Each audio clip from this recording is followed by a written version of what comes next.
mirëmbrëma. Mirë se keni ardhur sërish këtu te episodi i fundit në Okult Ezoterizëm rruga drejt vetes.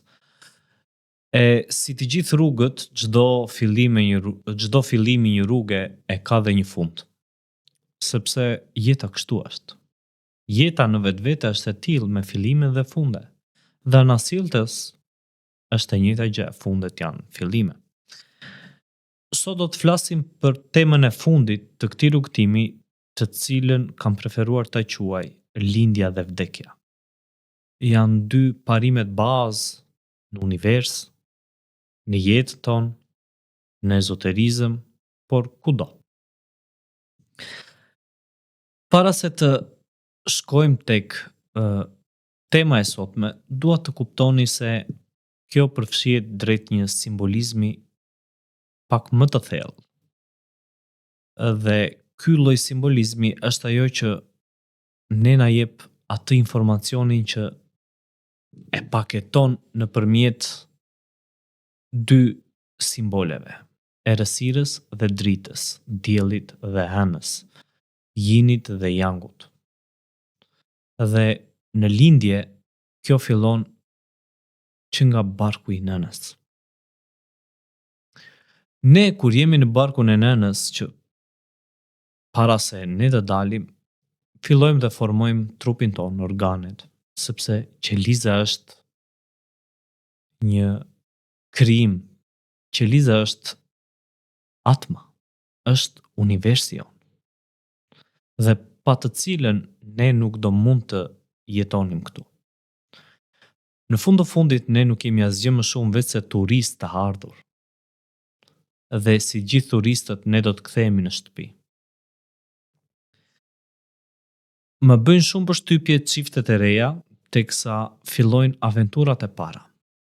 Zakonisht çdo linjë rrugtimi i joni fillon me atë që njihet ndryshe si dashuri. Unë preferoj ta quaj vazhdimi i vullnetit.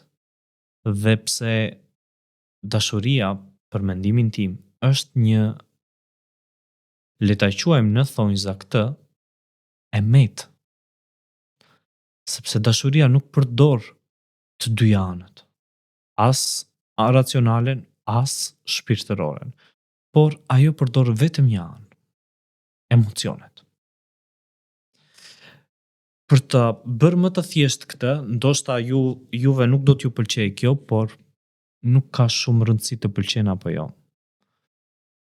Rëndësi ka se mendimet e mia dhe studimet që unë kam bërë sjellin një pikpamje, të cilën nëse ti nuk e përqafon është pa problem në rregull, dhe unë e di këtë. Dhe unë jam po në rregull nëse ti nuk e pranon, sepse nuk jam këtu për të luftuar mendimin tënd, apo për të bërë ty një mendim revolucionar në kokën tënde. Unë jam këtu për të ndarë mendimin tim me ty. Fillon e gjitha me atë dashurinë e parë që shumë pak njerëz, për të mos thënë fare, përfundojnë.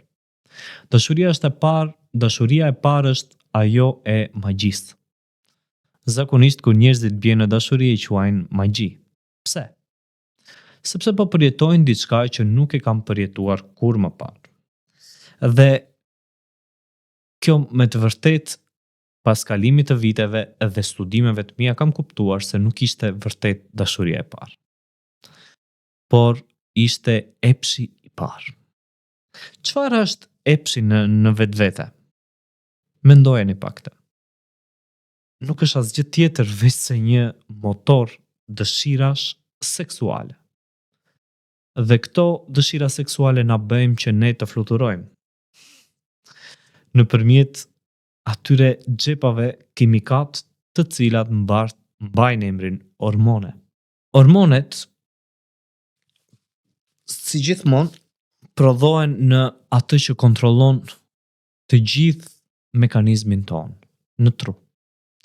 Dhe ndoshta kohët e fundit kanë filluar të edhe një mendim pak spontan.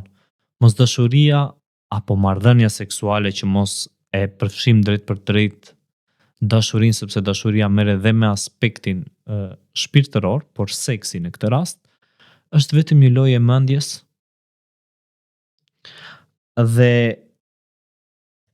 nuk e di se sa ju e kujtoni atë pjesën kur në apat tuaj të parë filloni të ndiheni të rritur dhe filloni të kini tërheqje për një person ose dëshirë seksuale për një person.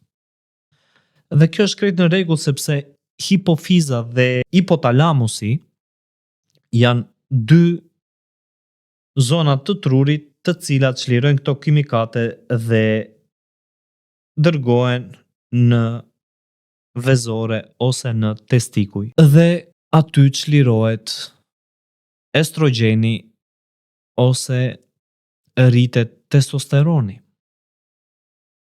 Kjo është ajo që neve na bën të mendojmë se ne po ndjejmë. Ndjenja është thjesht një mekanizëm të cilin për aq kohë sa nuk do të kuptojmë, do ta quajmë magji. Dhe nëse do ta vini re këtë ose do të bëheni të vetëdijshëm për këtë aspekt, do të kuptoni se kur dashurojnë të gjithë bëhen njësoj. Dhe kjo është ajo pjesa që unë preferoj ta quaj vullneti, sepse vullneti kërkon gjithmonë vazhdimsinë. Dhe nëse ti e bën këtë, pasardhësit e tu sërish do ta bëjnë të njëjtin gjë. Dhe ata do të përjetojnë të njëjtat gjëra, por me frekuenca të nuanshme dhe në të njëjtën frekuencë do të jenë sërish. Duhet të ketë vetëm lëvizje të vogla në bazë të frekuencës që personat ndodhen. Megjithatë, mua më pëlqen ta quaj dhe marrëdhënien ose dashurinë si një tango. E pra tangot nuk mund të kërcehen dot vetëm. Në jetë do të duhen gjithmonë njerëz dhe kështu fillon jeta, plot me njerëz. Rolet kryesore në një marrëdhënie seksuale ose epshi janë nuhatja, shikimi dhe prekja. Prekja është ajo që i bën gjërat të vazhdojnë sa më gjatë. Në momentin që ne nuk e prekim, ne fillojmë të humbim dëshirat, epshin dhe pastaj në fund dashurinë. Dashuria është pjesa emocionale dhe shpirtërore që kalon këto të dyja. Dhe zakonisht mbetet pasi këto të dyja kalojnë. Populli shqiptar thot një shprehje shumë të bukur për çiftet: larg syrit, larg zemrës. Pse? Sepse në momentin që ti nuk e shikon dhe nuk e ke mundësinë që ta prekësh, ti e ke humbur. Epshi me kalimin e kohës nuk mbetet më, sepse Nietzsche thot një gjë shumë të bukur: gjërat që i zotrojmë i vyshkim. Sepse zotrimi e vyshk atë. Dhe kur ne në fillim kemi një dëshirë shumë të madhe për të patur diçka, dhe pastaj e kemi atë, ajo fillon të vyshket, sepse vendin e asaj një tjetër dëshirë e ze. Dhe kështu jeta ecën përpara. Në këtë rast, unë do ta quaja sërish vullneti. Në pjesën e treqes çlirohet dopamin dhe noropinefrin.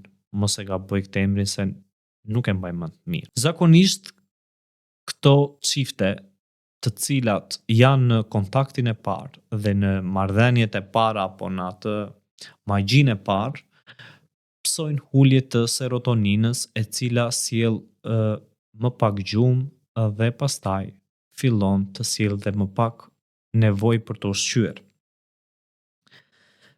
Që do të thotë më pak oreks. Megjithatë, gjatë kohës që ne psojmë tërheqje për një person, ne fillojmë ta shohim atë në bebe të syrit, sepse aty ndodhen portat dimensionale të shumë gjërave të tjera, duke përfshirë këtu aspektin mental, imagjinar, botën shpirtërore dhe ndjenjat. Gjithashtu dhe pikën e emocioneve që transmetohet nëpërmjet shikimit. Në ato momente rritet presioni i gjakut, ne ndjejmë gëzim, tërheqje, edhe kjo ishte edhe arsyeja pse kur takoheshim për herë të parë me personin që ne kishim dëshirë na skuqeshin faqet. Jeta nuk është vetëm kaq. Kjo është pjesa e fillimit. Zakonisht dashuria i referohet shkallës më të lartë në aspektin shpirtëror, e cila i ngjason shumë miqësisë. Dhe miqësia ose fjala me atë që nis në Bibël ose dhe në librat e shenjtë është ajo që mbetet edhe në fund. Teksa ne përgatitemi të fillojmë jetën, ne kemi energjinë, kemi dëshirën, epshin, seksin. Kemi të gjitha këto gjërat që mendojmë se këto janë përgjigja e jetës, por gabohemi. Pasi kalojmë këto, ne ndikohemi dhe nga një aspekt tjetër, i cili ose më saktë nga një shqis tjetër, që kjo rrit akoma më shumë tërheqjen, janë aromat. Po të zëjnë shembull në një stres më të ulët se sa ne, ju duhet kuptoni që ne ndahemi në 4 shtresa. Shtresa e parë është materia, shtresa e dytë janë bimët, shtresa e tretë janë kafshët dhe shtresa e katërt jemi ne. Pasi ne kalojmë, fillojnë 3 shtresat e tjera, të cilat janë shtresa e ulët shpirtërore, shtresa e mesme shpirtërore dhe shtresa e lartë shpirtërore, që në total bëhemi 7. Por ne jemi në mes, sepse ne jemi dhe në tokë dhe në qiell. Ne mbajmë këmbët në tokë dhe syt pas here i kthejmë nga qielli. Ne zakonisht kur lutemi shohim lart. Pse? Pse nuk lutemi poshtë? O Zot, më falendero, o Zot, më udhëzo në rrugë të ja. Sepse ne kemi shtëpinë lart. Dhe ne e dim këtë. Pa e ditur ne. Pa e kuptuar ne. Sepse nën vetëdia është shumë herë më e madhe se sa vetëdia. Dhe në aspektin, nëse do dëgjoni njerëz që u flasin për aspektin racional se është ai i duri, gabohen. Zakonisht mendja jon mendon 60 deri në 70.000 mendime në ditë. Dhe këta njerëzit racional duhet kuptojnë se mendimet racionale janë vetëm maksimumi 10% që mund të analizojnë. Pra në 60-70.000 mendime, ata analizojnë 6.000 deri në 7.000 mendime në ditë. Pjesa tjetër kalon në nën vetëdije. Dhe kjo nuk kapet nga truri racional, sepse truri racional është i metë. Por megjithatë vlen për të kuptuar gjërat të cilat na ndihmojnë ne të perceptojmë të padukshme. Dhe ashtu si po thoja për pjesën e për pjesën e njerëzve dhe ndikimit të aromave, kjo lidhet dhe me pjesën e kafshëve. Kafshët nuk kanë ndërgjegje ashtu si ne. Dhe ato për të kryer marrëdhënie seksuale, të cilën seksin e prodhojnë e kryejnë vetëm për të prodhuar, për të riprodhuar, ato çlirojnë disa të cilat quhen feromone. Feromonet janë kimikate dhe ne nuk i kemi kryesisht, i lëshojnë kafshët për t'i dhënë një sinjal se ne jemi duke kërkuar seksin ose duke kërkuar riprodhimin. Dhe kafsha tjetër e ndjen këtë aromë dhe i afrohet kafshës për të kryer marrëdhënien. Ne në një lloj forme në këtë nivel që po flisja, në nivelin ton pak më të lartë se kafshët, që është niveli 4, ne përdorim dhe aromat për të ndikuar dhe çdo gjë që ne e bëjmë ndikon tek familja, ndikon tek fëmijët apo tek vendimet që do të vinë në jetën tonë në vazhdim, sepse gjithçka është e lidhur.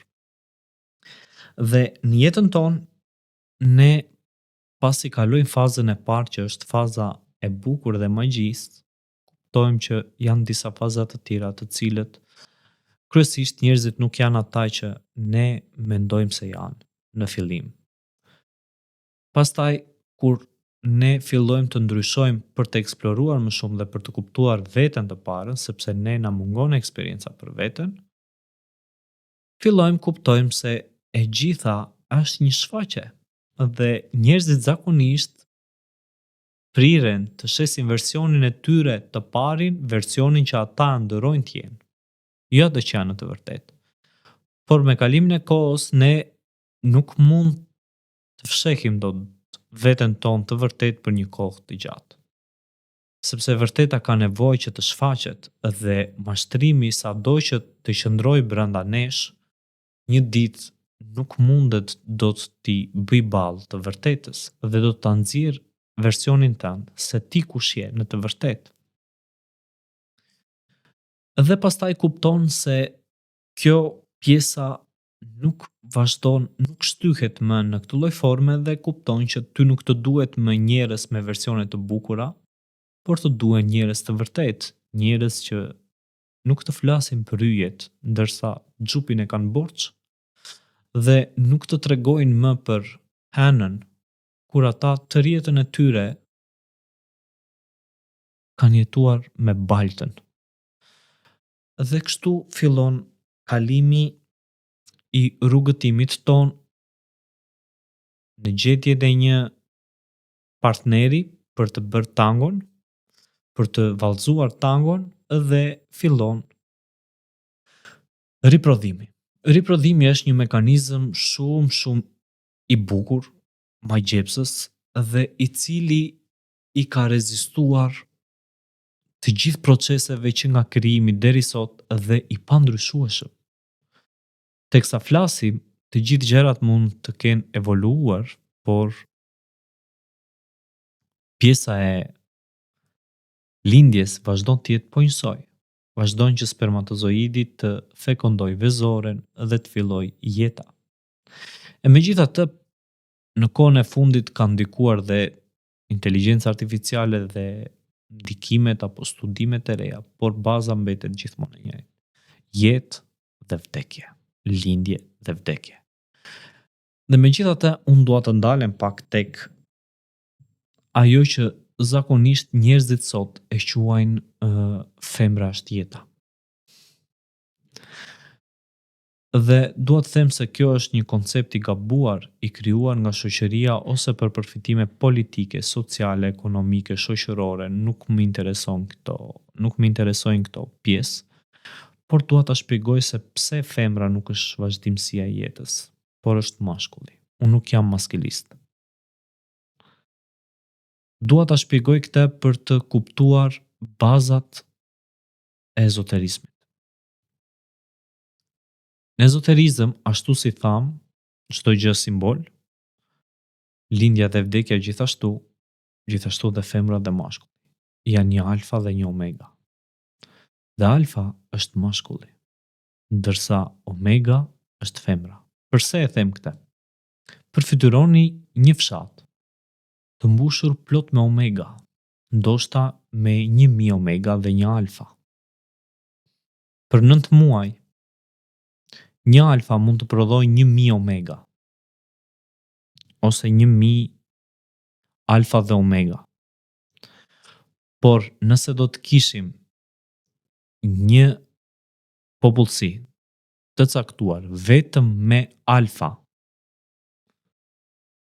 dhe një omega, ne do të silnim jetë vetëm një riprodhim, një fëmijë. Kjo do të thotë se burimi i jetës janë alfat, janë meshkujt.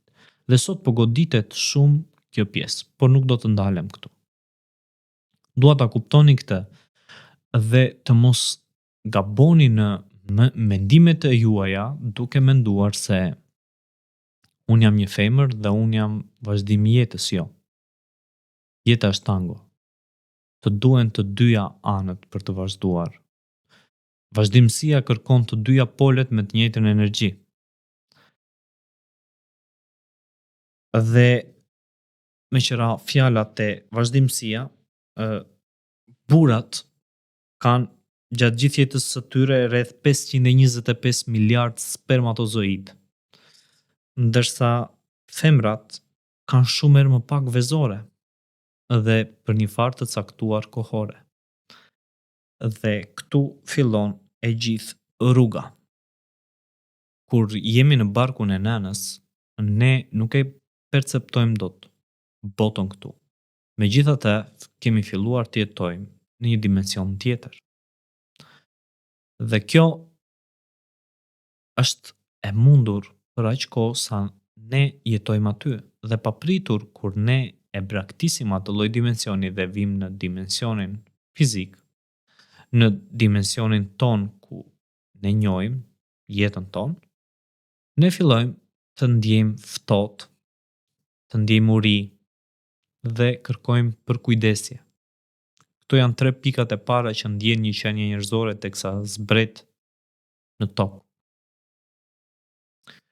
Por që të mos e zjat sepse nuk dua ta bëj shumë të gjatë si emision, kam mbledhur vetëm disa pika, të cilat po i bëj si një rikujtesë drejt fundit të këtij episodi dhe do të vazhdojmë episodet e tjera. Po thoja se të njëjtat gjëra ndjen edhe kur ne vdesim. Çfarë është vdekja? Vdekja zakonisht luan atë balancën e asaj që nisëm të jetës. Luan atë përfundimin e vallëzimit dhe vdekja ka fuqinë që në fund t'i bëj të gjithë njësoj. Ashtu si e kishte edhe lindja fuqinë që t'i sillte të gjithë njësoj. Dhe nga kjo vjen edhe shpreha në teozofi se unë jam ti dhe ti e unë. Ne jemi të gjithë njësoj dhe në fund vdesim të gjithë të barabartë. E vetmja gjë që ne bëjmë është që bëjmë këtë rrugëtimin, ashtu si unë ju thash në fillim se jemi turistë dhe turistët do kthehen në shtëpi. Por çfarë ndodh në aspektin fizik kur vdekja vjen? Vdekja është një proces biologjik i cili në pikpamje fizike ka disa mekanizma, por edhe në pikpamjet ezoterike ka prap disa mekanizma.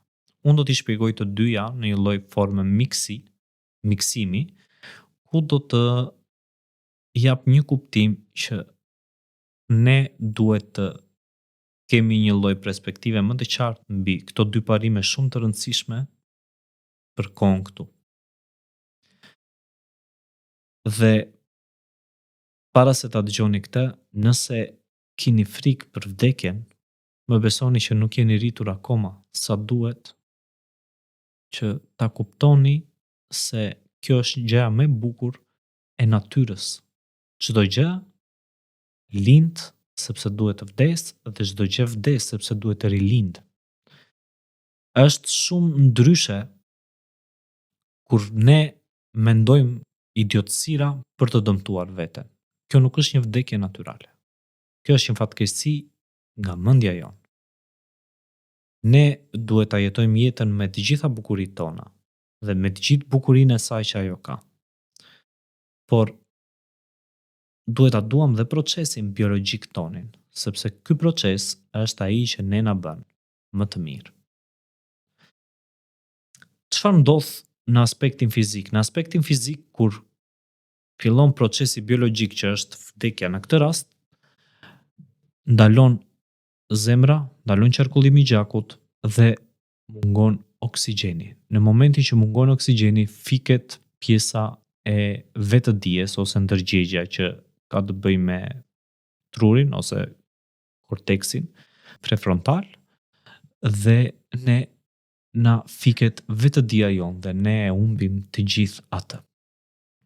Pastaj kalojmë në fazën e ftojes së trupit, ku trupi fillon të ftohet, që kjo lidhet edhe në aspektin ezoterik, do ta shpjegoj pak më vonë, dhe fillojmë në fund dekompozimin e materjes.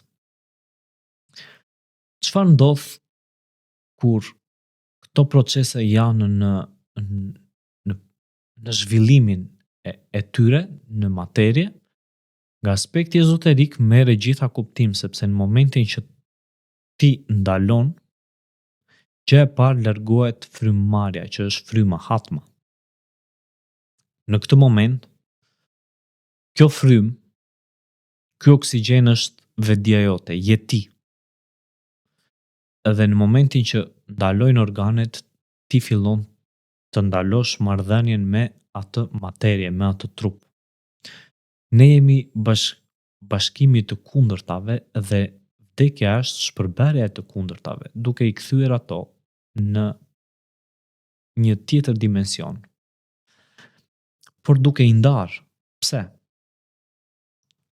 Tokë, ajër, ujë, zjarr, shpirt ose eter.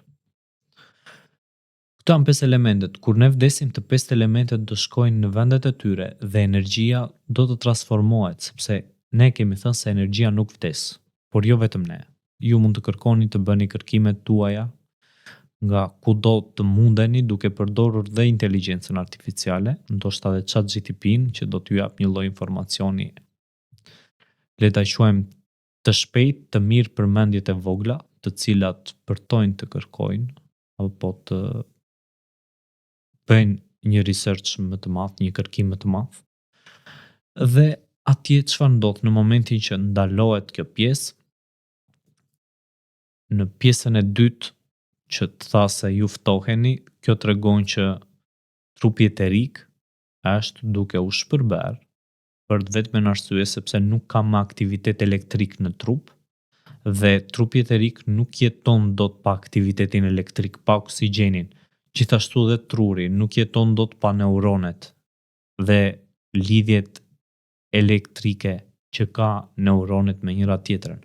Dhe kështu fillon të dëmtohet dhe të shuhet trupi eterik dhe pastaj përgatitet trupi astral dhe trupi mental për të marrë vetë dijen tënde dhe ti të përjetosh gjërat që ende nuk i ke përjetuar. Kjo është mekanizmi i asaj që ndodh teksa ne jemi në prag të përfundimit të rrugëtimit ton. Nuk është asgjë e keqe. Është ajo që nisi.